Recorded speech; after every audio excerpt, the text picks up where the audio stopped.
Okay,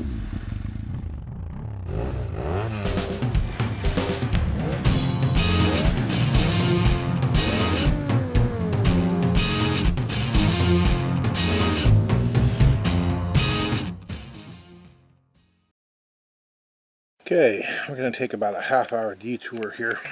You can see these wheels are pretty oxidized. The brand new tires on them, they don't look so great. Somebody, looks like they spent a little bit of time trying to polish that one. They only got about half of it done. See here, these are all pretty even. It's kind of a knockoff brand, but the SOS pads I think work the best for these.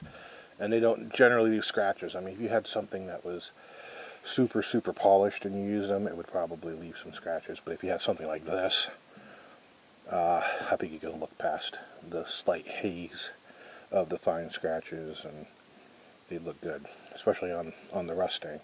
So we're going to do this and we'll be right back at you. Okay, so the 5 minutes of scrubbing this did not yield the results I was looking for. Here is the section that somebody else polished with a polisher and actual polish, and you can still see the corrosion staining. Here's the work I did with the Brillo pad, SOS pad, and you can see the staining is pretty bad. Normally I always start with aluminum brightener. This jug has been reused several times. It's a soft acid like a citric acid or a salicylic acid. And it doesn't etch the wheel too much, but it does eat all this oxide. So normally I'll let these soak, and then I'll rinse them off, and then I'll hit them with the SOS pad, and they usually come out about like that polished section. As a matter of fact, I will show you the Jeep. Okay, so about 6 or 7 or 8 months ago, I did this same treatment, acid, scrubbed with those same Brillo pads on these wheels, and you can see they're still pretty clean, pretty bright. These are factory AMC slotted mags for the Wagoneers. I'm not sure who made them for AMC. They might be Westerns, I don't know.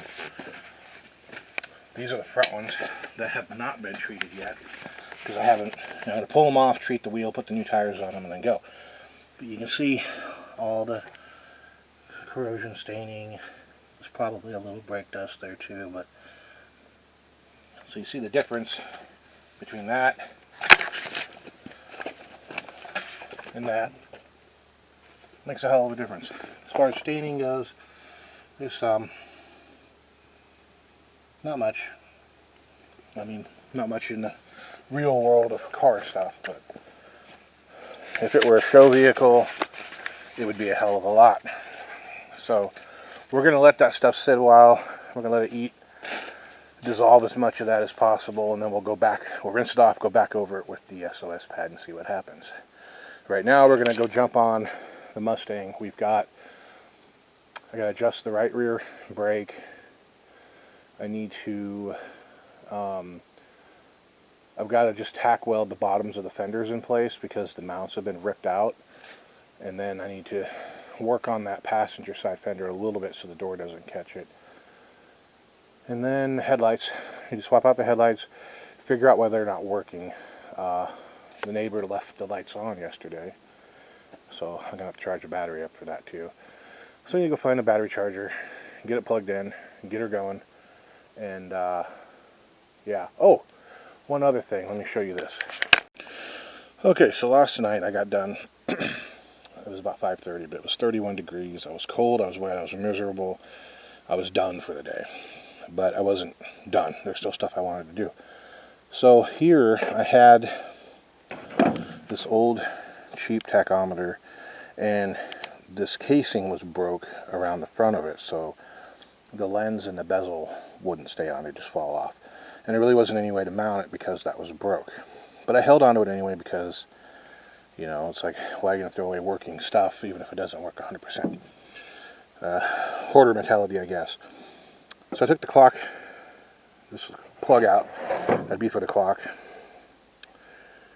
modified the inner ring a little bit, put it in place, and it's in there tight, and I just went ahead and put a ugly quick bead of hot glue on the outside of it just to kind of keep it from vibrating.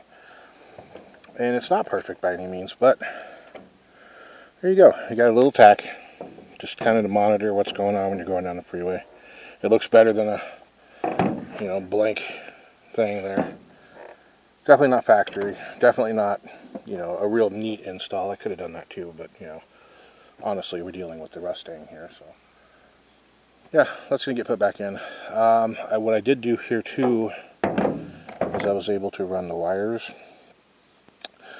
tuck them in to the sources here, and then the light fixture, the ground is here. All I have to do is run a tack feed wire. Everything else is already wired to the cluster. So yeah, we'll see what happens when I power it up. Hopefully it works. Otherwise it's still just a blank for the whole. But anyway, we're gonna go jump on the car now. We're gonna get to putting it back together. We're down to about 2 weeks now. Yeah, exactly 2 weeks, and the car needs to be done. So yeah, no more screwing around. Okay, rear brakes adjusted. Got the fenders on with new hardware, speed nuts, bolts, correct style bolts. Not that it really matters, but this fender is in no way, shape, or form, no stretch of the imagination adjusted correctly, but it's shot. I mean, you can see how much damage there is in this gap. You can see where it was catching here, and it basically, where the fender had this peak, it pushed that peak down, and so it'll take a hell of a lot to fix it. But as you can see, it's kind of tight, but not really. So no risk of it catching when these guys are on their trip, if somebody needs to get out of the car and they can't. And because that hardware was ripped out, this is what you see here. It's ripped out both on the fender side and up here on the chassis side. There was a nut welded to the body there, and it's all ripped out. So this is what I had to do to fix it. Just weld in, tack weld in a little strip of sheet metal from the Celica, actually. And as you can see, it holds it in place. That is rattling like hell, but it's going bye-bye right now. So, yep, that's what we had to do to make it work. And there we are. Oh boy, oh boy, oh boy.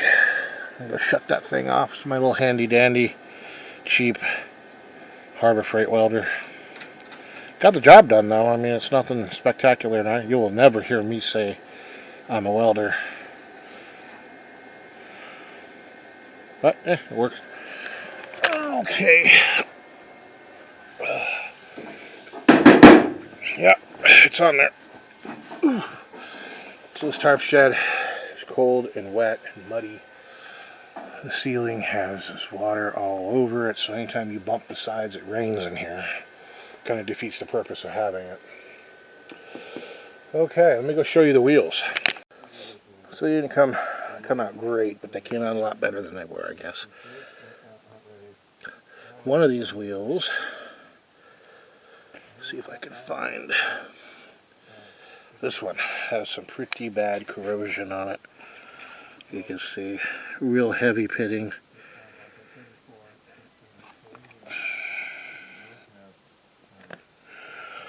But it holds there, so there we are. Yeah, they really need to be polished, but at least now the oxidation's mostly gone. Those will go back on probably today. Matt got in a few more parts from CJ's Pony Parts. Right now this is the heater box that we're going to be working on. Let me show it to you here. So first impressions of this thing are actually really good. You can get it out of here and I'll show it to you. Okay. So this thing is actually made out of injection molded fiberglass, not ABS, not Lexan, polycarbonate, any of that other stuff. So it's made pretty much factory correct here. You can see layers. Finish, you know, there's some scratches, but, you know, we're not building a show car at all. I mean, this thing could have been made out of cardboard and it would have been fine for this trip. But as you can see, it comes with all the insulation already installed. I mean, this is nice. How many of these things still work, you know? Believe it or not, the old one did. You know, new seal here as well. All these tabs. You know, so all these things, they look strong enough. This is more or less a guide rather than a strength thing, but, you know. So I'm just going to need a little bit of filing on that hole there. So you will have to supply your own fan, your own resistor, your own heater core. It's nice that most of these holes so far appear to be made well. I mean, this resistor fits right in the hole.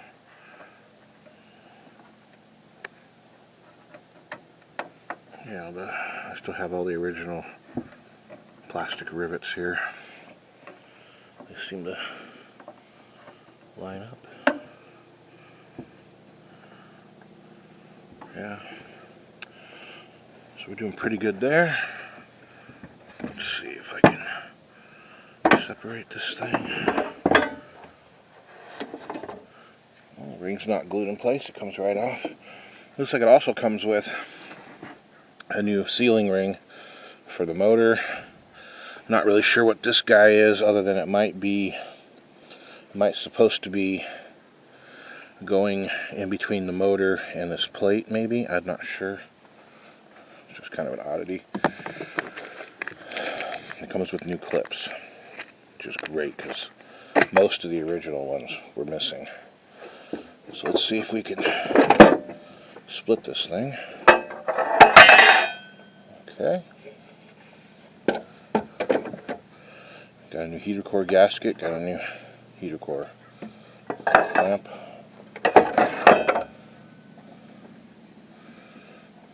Let's see if the core fits the box.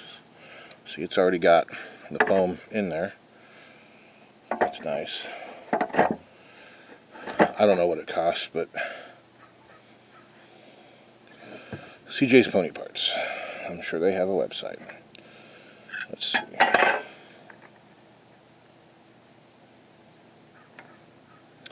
So that doesn't quite fit. How about this guy here?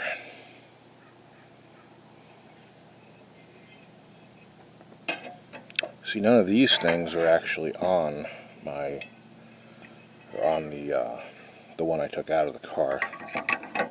This stuff is all foreign to me here, so I'm not really sure what's supposed to go where. But as you saw, the heater core fits right into its slot there. I'm not sure if that's supposed to just sit.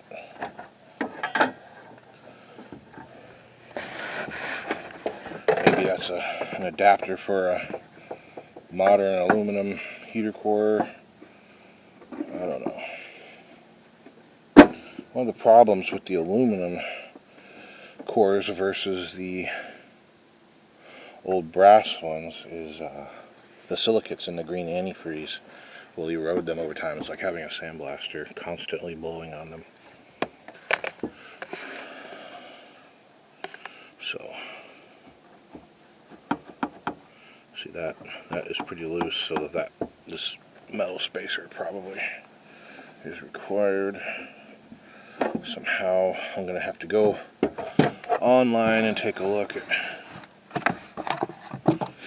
where that thing goes. There's no instructions or anything. So I was mistaken. There was actually this panel. But we're going to try to use the new one. So the way this is shaped,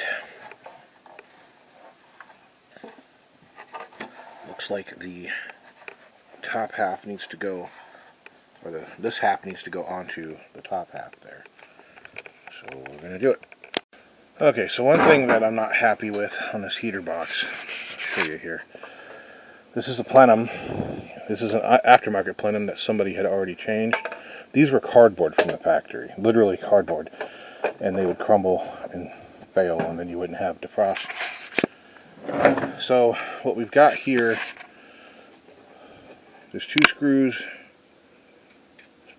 drilled, but only 2 screws drilled. See, where there needs to be 4. That's a problem. The original one had 4. Now the original screw are just these little bitty quarter inch headed screws. They don't give you any support. This is just ABS plastic. Like I said, the originals were cardboard. These tech screws are not correct in any way, shape, or form. But they're going to give a lot more support to that than those other ones ever would. So we're going to go ahead and use these. They're obviously not good for restoration purposes, but this is a driver. This is a rough driver.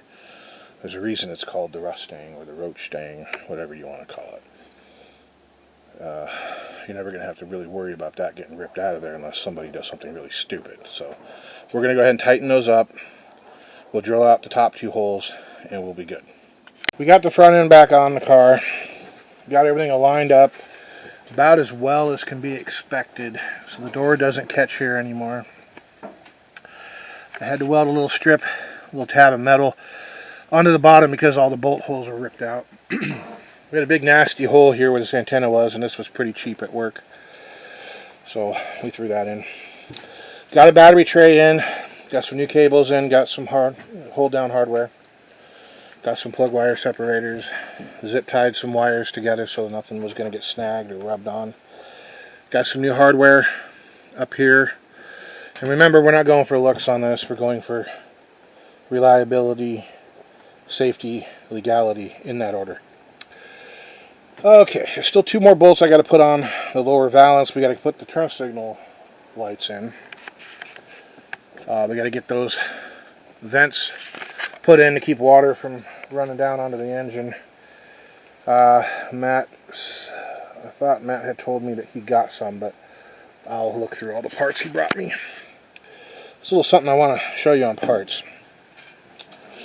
So here's an unboxing, if you will, from the front turn signal lenses, or light assemblies. Matt ordered these from CJ's Pony Parts, I think. And what we got, he ordered them both at the same time, same order, your quantity too, you know, all that good stuff. What we got was a generic box. It doesn't say where it was made, but it's probably made in China. And a Scott Drake with the factory Ford number on it. Now, anybody who knows Ford parts, Scott Drake is like the cream of the crop. Scott Drake, Dennis Carpenter, you know, most of what they sell is factory authorized reproduction. Some of it isn't, but it's all high quality. Everything they sell is pretty high quality. So we've got 2 different things going on here. Here's a Scott Drake unit. I believe these are both like 30 bucks. You know, each. We've got the original SAE number, date coded 1967. We've got the FOMOCO logo. You can't really see it too well here, but we've got an amber bulb in it. You flip it over, it says Scott Drake right on it. Got this pot metal housing here that's pretty good quality. We've got the correct style nuts. And, you know, like everything else, this probably wouldn't pass a Conqueror's restoration, but it would definitely pass for anything else. And the color code, the wire color codes, I'm not sure if they're correct or not, but they look like they probably are. All around, it looks like excellent quality. It is made in Taiwan. Now, this generic box guy, Watercolors look generic. I'm not sure if they're correct or not either. You've got a lens here that does not have a DOT logo on it, which doesn't matter too much. It does not have the Fomoco logo on it. The screws are not correct. You can't really see it, but it has a clear bulb in it. It has just a cheap little nut and a washer to hold it on. The rear housing is plastic, which frankly is probably a better thing anyway, as far as electrolysis goes. This little sheath here is not sealed. It's just a much, much cheaper part. It looks like a $30 part. This looks like a $50, $60 part. Like you can see, that's been sealed off. You know, it's just kind of disappointing to me. Alrighty, let's see where we're at.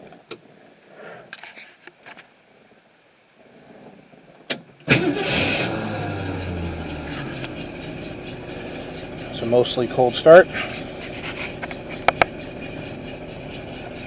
really see anything.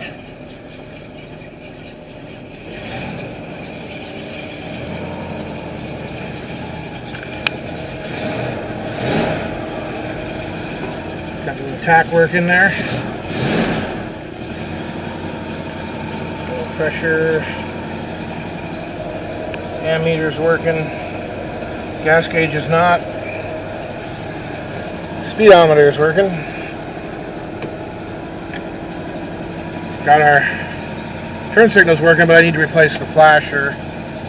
That's the flasher out of the four ways. Got the radio working, but it sounds like hell.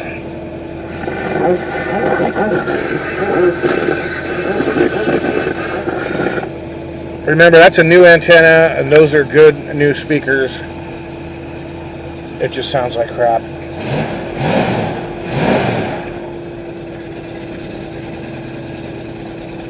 Yeah, you can hear that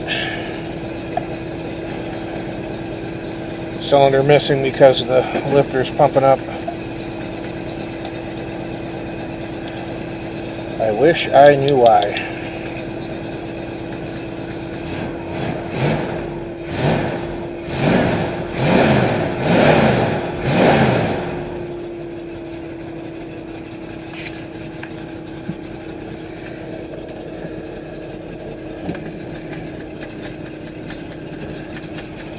Watch the speedometer here. Let's see if I can get you a tack and a speedometer.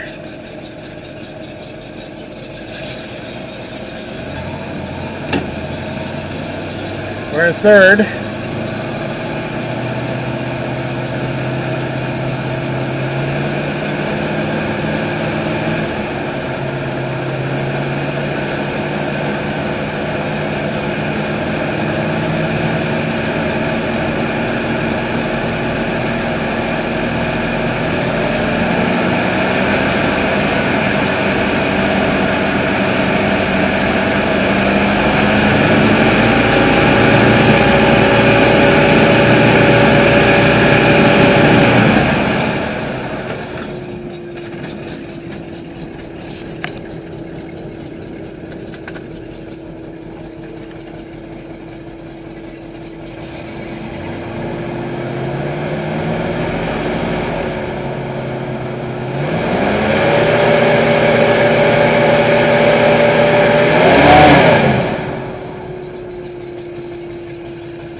Wipers work.